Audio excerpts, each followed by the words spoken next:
So, 'బల్గంలో' అంటే అందరూ ఎలా ఉండేవాళ్ళు?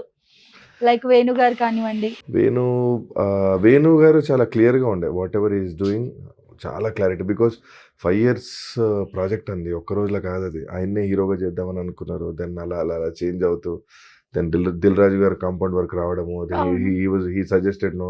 హ్మ్. ఇంకెవరైనా ఉంటే బావుంటది. స్టోరీ చాలా బావుంది. ఇంకో వేరోళ్ళు చేసి నువ్వు డైరెక్షన్ చేస్తే బావుంటది అని.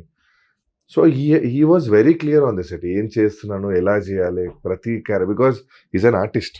అవును. ఎలా చేయాలి అన్నీ చేసి చూపించేవాళ్ళు. So, that hmm. Is the reason and I got settled kind of acting from 'Balagam.' అవును. ఇలా కాదు, ఇలా చేస్తే చాలు. Just don't give that much over expressions. Just say dialogue. Cold warning ఇవ్వాలి. This is how you behave on sets and all. So, హ్మ్. అది నాకు 'గుంటూరు కారం'కి చాలా యూజ్ అయింది. ఓకే. సో, అది ఇక రాంగానే 'గుంటూరు కారం' టైంలో ఆ డైలాగు అది మహేష్ బాబుతో చేసిన తర్వాత ఐ మెసేజ్డ్ వేణు గారు. వేణు గారికి. Yeah! Oh! I'm so happy భయ్యా నీ వల్లనే డిడ్ వెరీ హ్మ్. Good job today. సింగిల్ టేక్‌లో అయిపోయింది. థాంక్ యూ సో మచ్ అని చెప్పి నేను మెసేజ్ చేయడం జరిగింది. ఓకే.